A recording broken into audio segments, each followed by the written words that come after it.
Overcoming self-doubt is one of the biggest challenges we face in our lives, and it's definitely one of the biggest challenges that we face when we're developing our psychic abilities.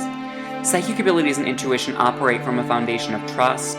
They operate from a foundation of faith in the self and from a belief that the universe wants us to have the answers. Understanding this, it becomes clear why self-doubt is so toxic to psychic development. By participating in this course, you should be developing a much higher level of confidence, but I created this audio lecture to address the issue of self-doubt head-on. We develop self-doubt in the context of psychic abilities for many reasons. Maybe someone told us as children that our gifts were just our imagination, or that we had to hide our gifts, or there was something shameful about our gifts. Maybe we fear and worry that other people will judge us or be jealous of us if we use our gifts to their full potential. Or maybe we worry that people will judge us and call us crazy if we tell them about our gifts. Perhaps we believe that we aren't worthy of using our abilities to help ourselves and others, so we fear that everybody else would be a better messenger than we would be. Or we believe that we have to be perfect, that we can never make a mistake. These are just some of the reasons why we have self-doubts, and in this lecture, I'm going to give you some techniques that you can begin to use to develop a deep sense of self-confidence and a strong sense of trust in your psychic abilities. Go ahead and get your journal now, because the first thing I'm going to ask you to do is consider when you first began to doubt yourself. This exercise can be really emotional, but we know on a spiritual level that we face emotional things from our past so that we can release them and clear them. So once you have your journal and your pen ready, go back into your mind, and I'm going to guess you're probably going to go all the way back to childhood, and just write about the first time that you remember feeling self-doubt. Write about the first time that you remember feeling that you couldn't trust yourself. Now, this doesn't have to be about your psychic abilities at all. We're going to address them in just a moment. But for now, just write down the first time that you learned you couldn't rely or that you couldn't trust your own instincts and feelings. And if you need to pause this audio lecture while you take time to journal, I recommend that you do that.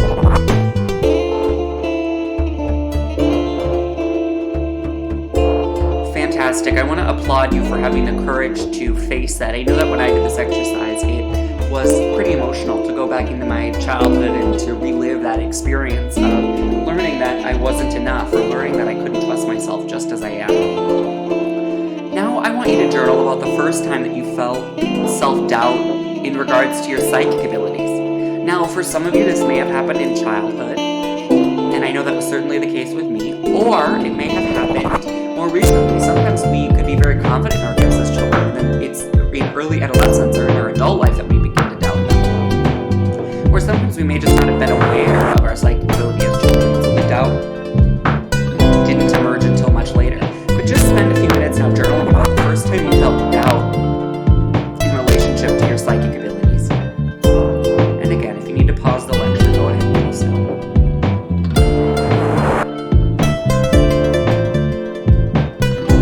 Wonderful. Now, I hope that these two journaling exercises were an illuminating experience for you, and I hope they started to give you a deeper level of awareness and a greater level of perspective about how you developed whatever degree of self-doubt that you have in your life. But now what I want you to do is to consciously commit to changing your relationship to these experiences. And let me explain how we're going to do that. I want you to go back in your mind and just imagine that you're meeting the first version of yourself, that version of yourself that first learned that he or she couldn't be trusted. And I want you just to tell them in your mind, or tell them out loud if you want, that they can trust themselves. Let them know that they can rely on themselves. And I want you to tell that older or that younger version of yourself, that version of yourself that learned what self-doubt was, that version of yourself that learned it couldn't be confident, or that learned that they couldn't be confident. I want you to just tell them now that they are loved and that they are completely supported. And you can see how that begins to alter your relationship to those experiences. You begin to see that you don't have to doubt yourself. You can begin to see that it was probably other people's fears being projected on you. Now go back in your mind and repeat it with the second version of yourself.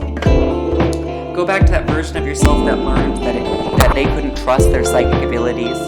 And I want you to tell them that they can trust themselves. Let them know that their abilities do work for them, that they are a powerful intuitive, that they are a powerful psychic, that they can rely on the information they receive. After you've told them that, I want you to tell yourself that you are loved and supported. Tell this version of yourself that they are loved and supported. This is going to redefine the way you relate to your confidence, and it's going to begin to dissolve self-doubt. You may want to do this exercise several times moving forward so that you can begin to build confidence at every level of your consciousness, so that these older traumatic experiences, they don't have